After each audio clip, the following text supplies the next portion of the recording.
Bon, alors, je pense que l'objectif du cours d'aujourd'hui, c'est ce que nous avons fait, d'accord? C'est-à-dire, c'est la base, en fait, en fait, le socle de l'injection des dépendances, donc on a presque fait.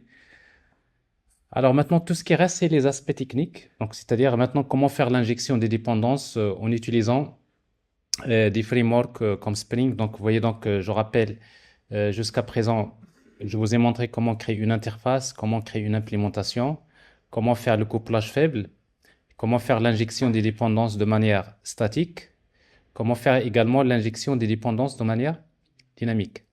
Alors, quand on a fait ça, mais la grande question c'est ici, est-ce que c'est comme ça qu'on va travailler nos applications toujours? La réponse est non. C'est que généralement, nous avons besoin d'utiliser des frameworks. C'est un exemple de framework qui permet de faire l'injection des dépendances, c'est Spring. Donc, il y a beaucoup de frameworks qui sont basés sur le principe de l'injection des dépendances. Spring, c'était le premier, c'est la base de l'injection des dépendances. Et après, il y a d'autres frameworks comme, par exemple, en front-end, il y a Angular aussi, il utilise l'injection des dépendances, comme .NET. .NET, à partir de .NET Core, donc il utilise le principe de l'injection des dépendances. Et donc, le concept de l'injection des dépendances, c'est très important pour l'inversion de contrôle. Donc, c'est ce que on va introduire par la suite. Alors, pour ne pas travailler avec, si vous voulez, avec Spring, je ne sais pas si je peux effacer tout ça, non? Alors, si vous voulez pas travailler avec, plutôt, vous voulez faire l'injection des dépendances, euh, si vous voulez faire l'injection des dépendances en utilisant Spring, voilà ce qu'on va faire. Regardez.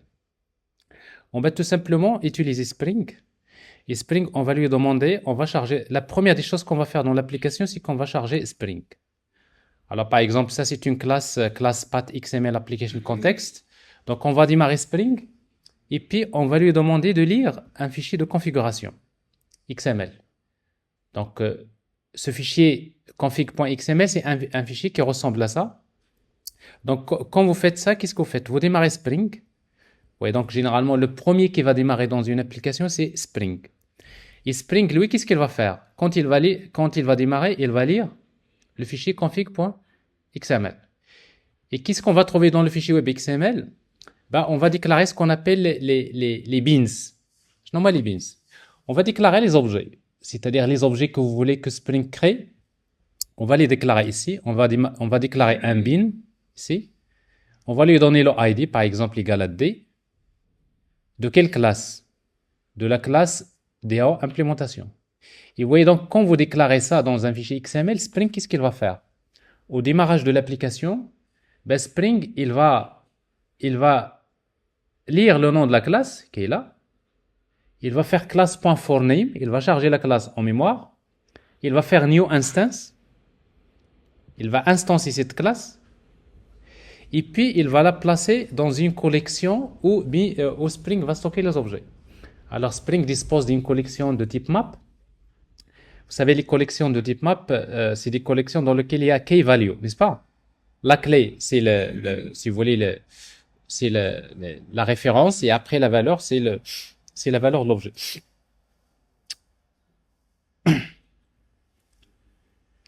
Donc, il va stocker dans cette collection, il va stocker un bin qui s'appelle D. Donc, vous voyez, donc ça, c'est le ID. Et la valeur, c'est quoi? C'est un objet de cette classe. Donc, ça veut dire que au démarrage, Spring va créer un objet de cette classe. Et puis, je vais lui demander de faire la même chose. Je vais lui demander de me créer un objet de la classe métier implémentation. Il va l'instancier. Donc, vous voyez, donc, au démarrage, c'est Spring qui va instancier cet objet-là. Il va faire class.forName new instance.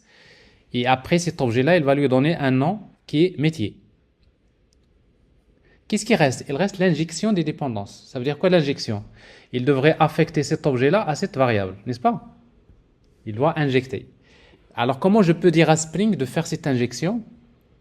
Eh bien, si vous travaillez avec la version XML, eh bien, on va dire à Spring, voyez donc, quand je crée l'objet métier, ici, alors quand tu me crées cet objet métier de cette classe, voyez donc l'objet métier, on va lui demander, dans cet objet métier, il y a une propriété qui s'appelle DAO. Donc, on va lui demander d'accéder à cette propriété DAO et on va lui affecter une valeur. Et c'est quoi la valeur qu'on va lui affecter? C'est la référence, c'est quoi? C'est D. D. D, ouais. C'est-à-dire, je lui dis, au démarrage, crée-moi un objet de cette classe. Allez voir. Crée-moi un objet de cette classe. Il est là.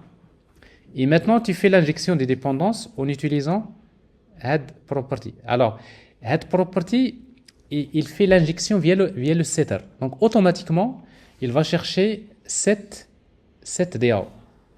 OK? Alors, on peut également faire l'injection via le constructeur. On peut également le faire avec XML, mais ça, c'est juste pour vous montrer le principe. Et donc, notre fichier de configuration qu'on va créer avec Spring, c'est un fichier XML dans lequel on va demander à Spring, charge-moi cet objet-là, crée-moi cet objet, injecte-moi cet objet dans cet objet, et après, je peux faire l'injection des dépendances. Alors, donc, mon application, quand il démarre, voilà, il va faire ça. Il y a une seule ligne à écrire. Et puis maintenant, j'ai besoin d'appeler la méthode calcul. Alors, pour faire appel à la méthode calcul, je vais utiliser Spring Context, les WADA. Je vais lui demander getBin. Donne-moi un bin. C'est-à-dire, cherche-moi parmi les objets que tu as déjà créés. Cherche-moi un bin. Alors, je peux lui donner le nom du bin. Par exemple, je peux lui dire, donne-moi un bin dont le nom est métier. Il va chercher parmi ces bins-là, il va chercher un objet qui s'appelle métier. Wahda. Il va me retourner la référence. Au lieu de mettre le nom du bin, on peut lui dire, donne-moi un bin qui implémente l'interface et métier. Je ne connais pas le ID du bin, je connais que l'interface. Je lui dis, cherche-moi parmi les objets que tu as déjà créés, cherche-moi un objet qui implémente cette interface. Donc il va chercher cet objet-là, il me donne cette référence. Et donc moi, qu'est-ce que je fais? J'appelle la méthode calcul. Vous voyez maintenant mon application, qu'est-ce qu'il va faire? Il va juste démarrer Spring. C'est Spring qui va créer les objets. Et par la suite, c'est à moi de lui dire, donne-moi cet objet, ou bien donne-moi cet objet. Moi, je ne connais pas les classes des objets. Je ne connais même pas les ID des objets. Mais je peux connaître que les interfaces. Il suffit de connaître l'interface. Ben Spring, il va chercher l'objet qui implémente cette interface. Donc, vous voyez, ça, c'est la version XML de Spring. C'est l'ancienne version. Mais cette version XML, maintenant, il n'est plus utilisée. C'est rare qu'on va l'utiliser, mais c'est la base de Spring. Pourquoi? Parce qu'après, il y a la version annotation. Alors, avec la version annotation, ben, ce qu'on va faire, c'est ça. Donc, voilà, donc ça, c'est l'application. Ça, c'est la version XML. Ça, c'est déjà fait. Alors, avec la version annotation, qu'est-ce qu'on va faire? Eh bien, tout simplement, on va créer l'interface EDA. On va créer l'implémentation de cette interface. Et quand je crée l'implémentation de cette interface, regardez, je vais ajouter la notation component. Acheter component. La notation component, ça veut dire que je suis en train de demander à Spring, au démarrage, crée-moi un objet de cette classe. Donc, la notation component, c'est exactement, ça remplace quoi? Ben, ça remplace ce que vous avez ici, XML. C'est-à-dire, crée-moi un bin, ou qu'on a la classe. Donc, je n'ai plus besoin de faire ça XML, ben, je vais l'utiliser, je vais le faire via l'annotation. Alors, donc, l'annotation component, vous voyez ici. Alors, je peux utiliser component, et je peux lui donner un ID. Par exemple, je peux mettre component, je vais l'appeler DAO. Ça veut dire quoi ça? Ça veut dire qu'au démarrage, ben Spring, il va scanner les classes. Qu'il scanne les classes au démarrage. Dès qu'il trouve une classe qui utilise la notation component, il va l'instancier. New. Il va l'instancier. Il va lui donner un nom. C'est quoi le nom? C'est DAO. Donc, vous voyez, donc, ce n'est plus à moi de créer les objets, c'est Spring qui va les créer. Donc, à chaque fois que vous trouvez la notation component, c'est une façon de dire à Spring, au démarrage, crée-moi un objet de cette classe. Maintenant, la même chose, donc je vais lui demander de me créer un objet de métier. Vous voyez, donc la classe métier, il va être précédée par la notation component. Métier. Maintenant, qu'est-ce qui reste? Il reste l'injection des dépendances. Comment on va faire l'injection? Eh bien, regardez, ici, donc je vais déclarer un objet de type IDAO. J'ai deux façons de faire. Soit je crée un constructeur avec paramètres. Si je crée un constructeur avec paramètres, automatiquement, il fait l'injection des dépendances. Je n'ai pas besoin de le faire. La deuxième solution, c'est d'utiliser la notation auto-wired. Donc, vous voyez, donc, la notation auto-wired, c'est une annotation qui va demander à Spring de faire l'injection des dépendances. Auto-wired, ça veut dire inject. Ça veut dire quoi? C'est comme si vous dites à Spring, quand tu vas créer un objet de cette classe, tu vas affecter à cette variable, tu vas injecter dans cette variable un objet de quel type? Faut désactiver le microphone, s'il vous plaît.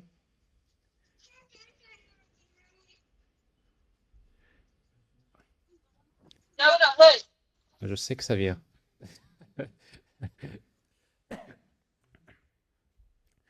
Alors, c'est désactivé?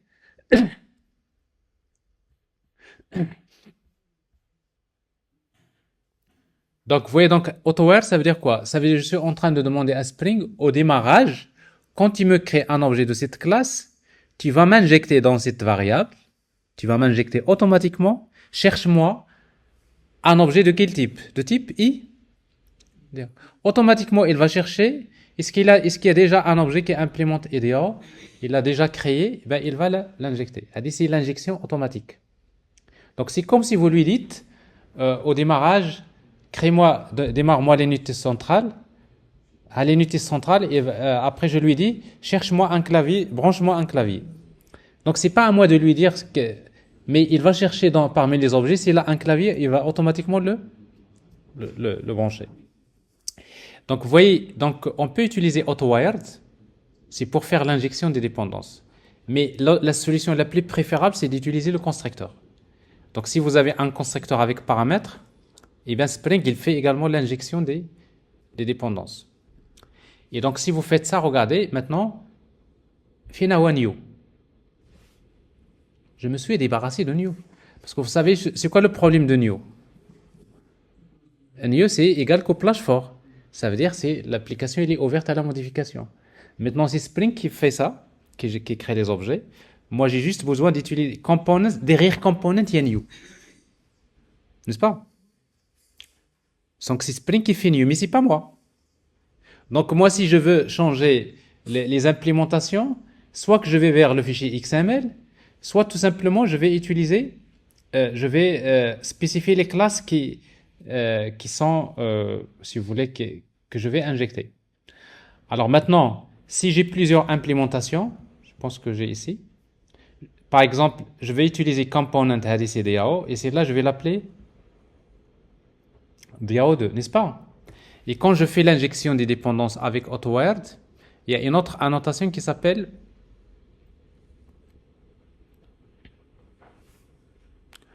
alors la notation s'appelle y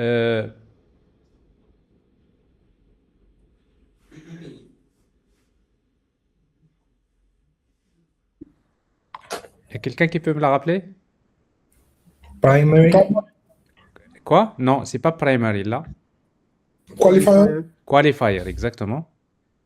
Merci. C'est qualifier. Je peux mettre ici DAO.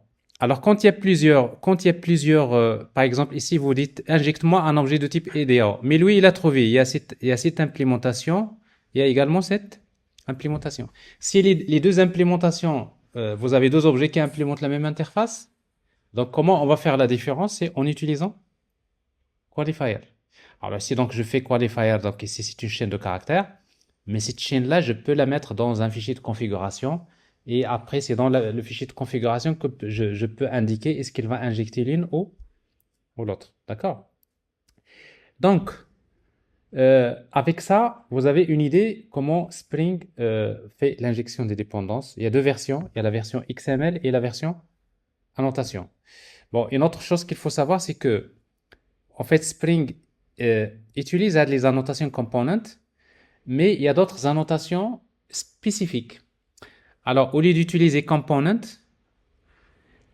toutes les classes qui concernent la couche DAO, on va utiliser la notation repository.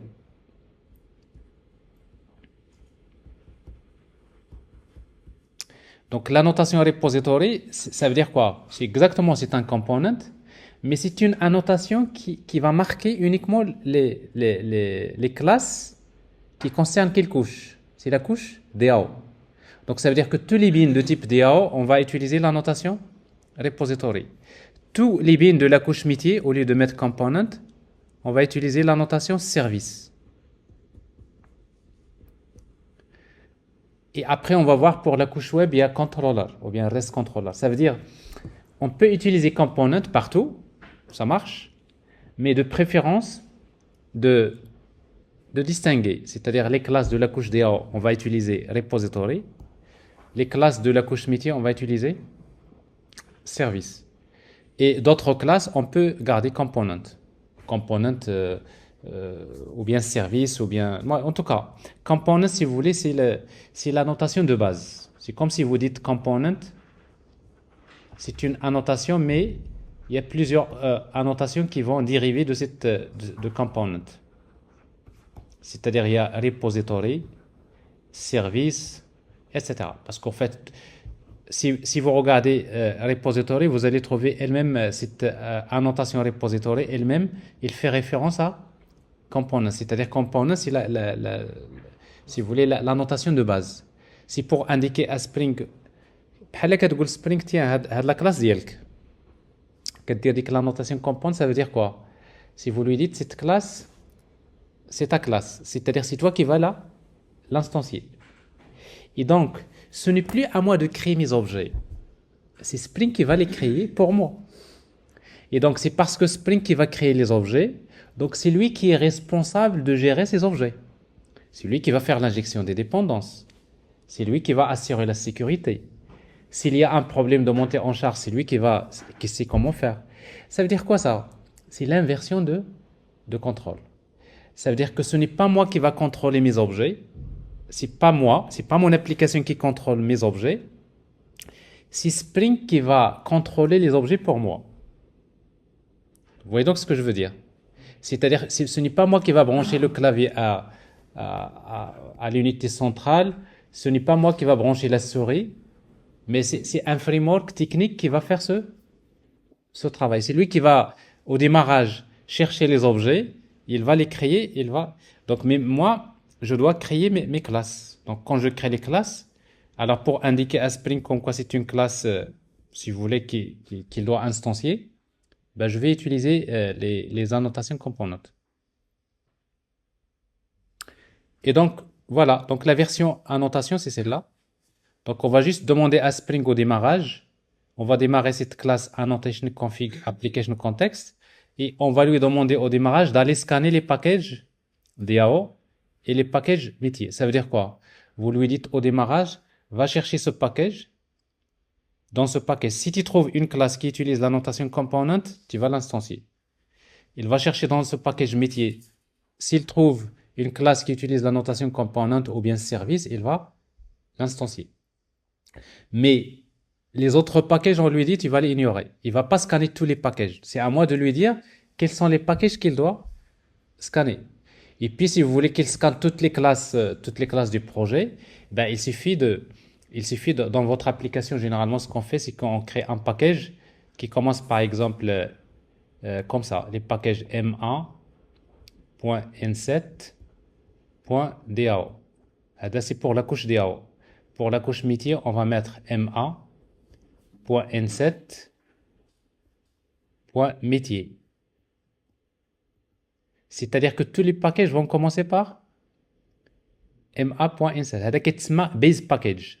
C'est base package. C'est le package de base. Donc, au lieu de faire ça, qu'est-ce que je vais mettre ici? Je vais mettre c'est ma.n7. Donc, si je mets ma.n7, ça veut dire quoi? Je lui demande Scanne-moi tous les sous-packages, les sous-packages qui se trouvent dans ce package. D'accord? Donc ça, c'est des choses qu'on peut faire. Mais l'essentiel, c'est que cette classe de Spring Annotation Config, qu'est-ce qu'il fait? Il va scanner les classes. Dès qu'il trouve une classe qui utilise l'annotation component, il va l'instancier. Et puis moi, si je veux par exemple un objet de type émitier, je lui dis juste context.getBin. Donne-moi un bin qui implémente cette interface. Il me donne le bin et j'appelle la méthode calcul. Donc ici, donc, je suis en train d'utiliser Spring version annotation. Donc en résumé, donc Spring, ce n'est pas lui qui va, c'est plutôt, ce n'est pas moi, ce n'est pas à moi de créer les objets. Tic new, créer les objets, faire l'injection, ce n'est pas moi qui va le faire, c'est Spring qui va le faire pour moi. Et du moment que c'est Spring qui va créer les objets, donc c'est lui qui va contrôler les objets, c'est lui qui est responsable de gérer ces objets. Ça veut dire c'est lui qui va gérer la mémoire, c'est lui qui va gérer la sécurité, c'est lui qui va gérer la journalisation, c'est lui, c'est lui, c'est lui. Ça veut dire quoi finalement ça? C'est bien ça l'inversion de contrôle.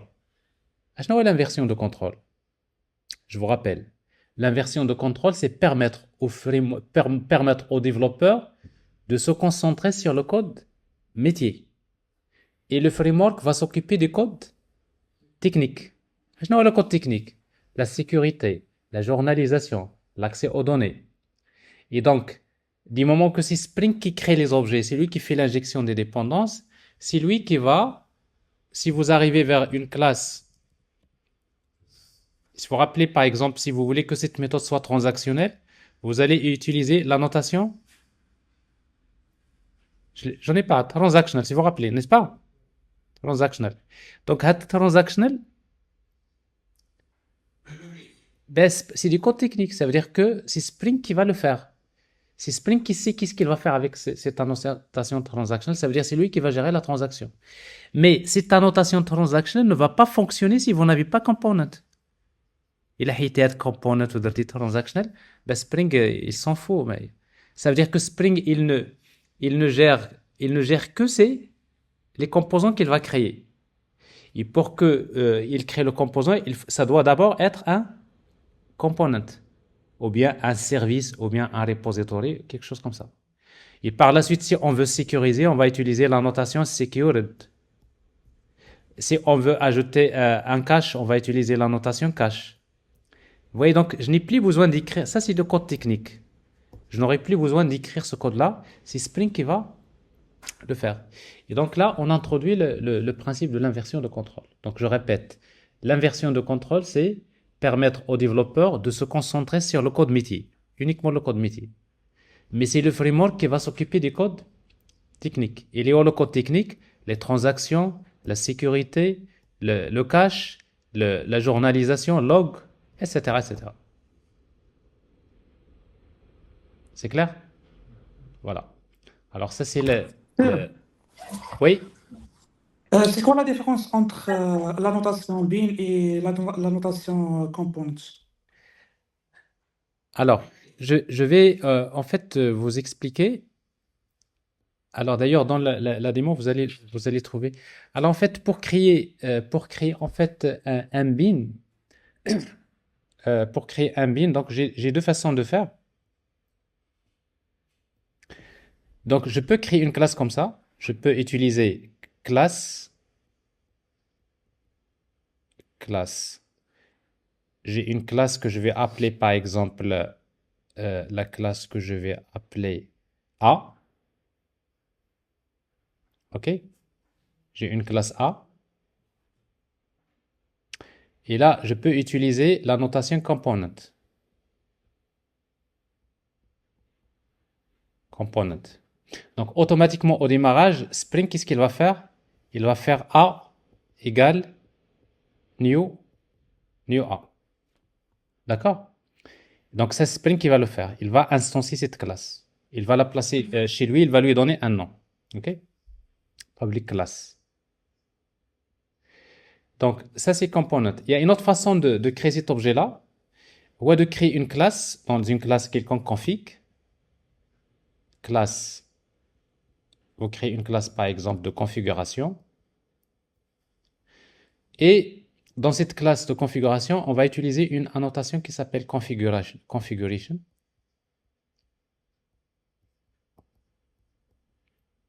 Et dans cette classe config, ou bien une autre classe qui utilise une annotation qui est également configurable, eh bien, on peut utiliser ici, je vais créer une méthode qui permet de retourner un objet de type A, que je vais appeler par exemple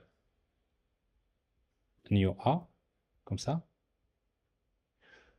Là, j'utilise return new A.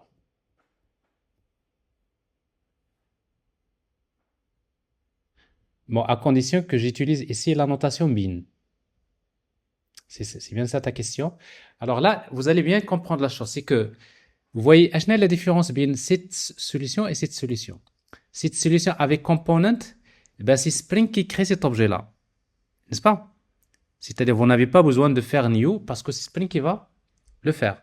Il va le créer, il le met dans la liste des bins qu'il a créé.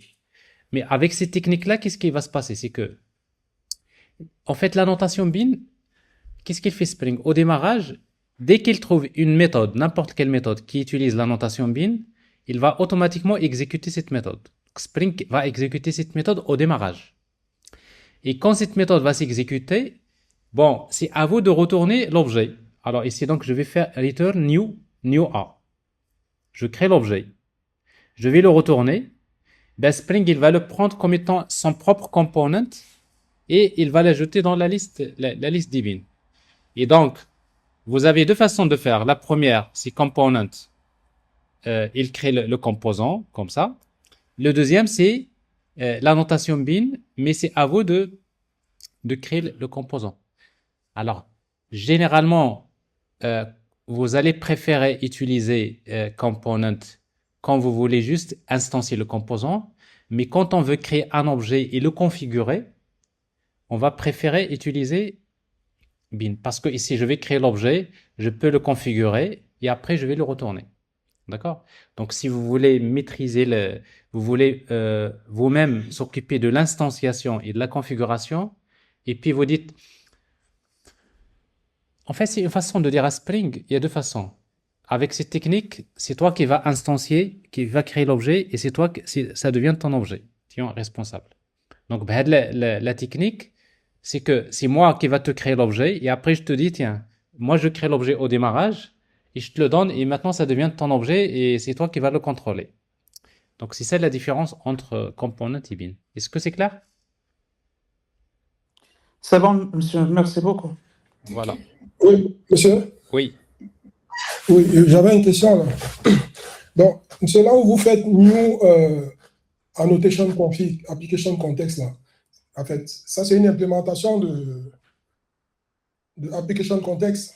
C'est bien ça. Exact. Alors, Non, maintenant, après, on va voir si vous travaillez avec Spring Boot, par exemple. Euh, est-ce que vous parlez de ça, c'est ça?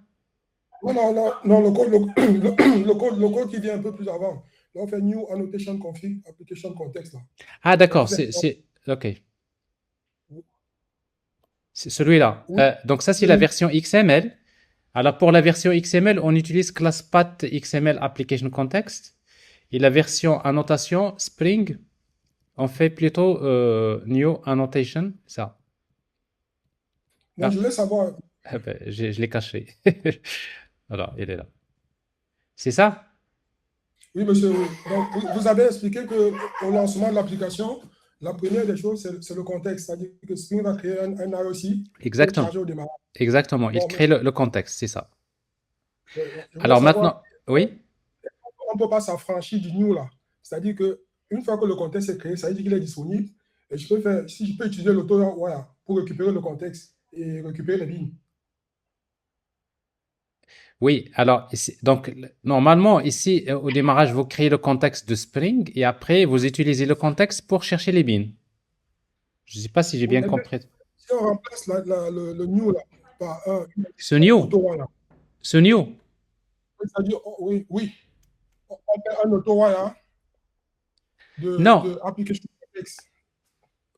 Ah, vous voulez, oui, c'est ça. Donc, alors, ici, bon, Application context, vous le créez, mais si vous voulez l'injecter quelque part, mais pour le moment, ça c'est pas un bin Spring. Bon, en quelque sorte, ça, on va voir la prochaine fois, parce que dans la pratique, on va utiliser des applications basées sur Spring Boot. Et là, vous allez tout simplement utiliser une annotation qui s'appelle Spring Application, Spring Boot Application, n'est-ce pas? Et donc cette annotation-là, c'est elle qui va créer ce bin-là, cet objet contexte. Il le fait. Donc c'est elle qui le fait.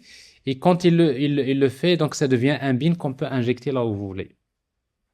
Donc je préfère, si vous voulez, peut-être avec la démo, ça serait plus simple de voir un peu comment faire. Je ne sais pas si j'ai bien compris ta question, mais en tout cas, si je ne l'ai pas Oui, c'est compris, ça, monsieur. et le trésor, voilà. Oui, c'est ça. Oui, l'essentiel. Vous avez l'enregistrement, ce qu'on a fait dans la première partie, et ce qui m'intéresse vraiment, parce que tout ça, les annotations Spring, vous allez voir, c'est des trucs techniques, c'est ce qui est de plus simple à faire après. Mais ce qui m'intéresse plus pour vous, c'est la première partie que j'ai faite tout à l'heure. C'est-à-dire, dans un premier temps, imaginez qu'il n'y a pas de framework. Vous avez que Java, vous allez faire quelque chose qui va vous permettre de comprendre comment Spring va fonctionner. Donc c'est pour cela que j'ai la vidéo de tout à l'heure, donc elle est là. Je l'ai déjà. J'avais un petit problème d'enregistrement, c'est parce qu'il a vraiment. Heureusement que j'ai. Donc vous avez l'enregistrement, elle est là. Je vais vous le partager, celui de tout à l'heure. Voilà. Heureusement que en fait, il n'y a qu'une petite partie du départ qui n'a pas fonctionné. Donc je vais vous la laisser.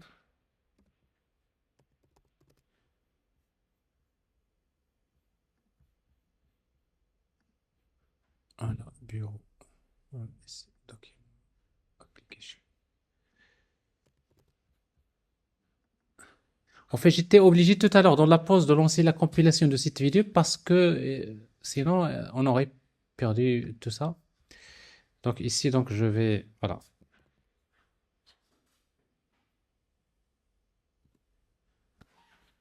Il reste ce petit morceau là que je viens de faire, donc je vais vous l'ajouter et vous allez le trouver. D'accord? Donc pour vous, donc voilà, donc la première partie de l'activité pratique, elle est là. Donc chez vous, vous essayez de regarder vraiment.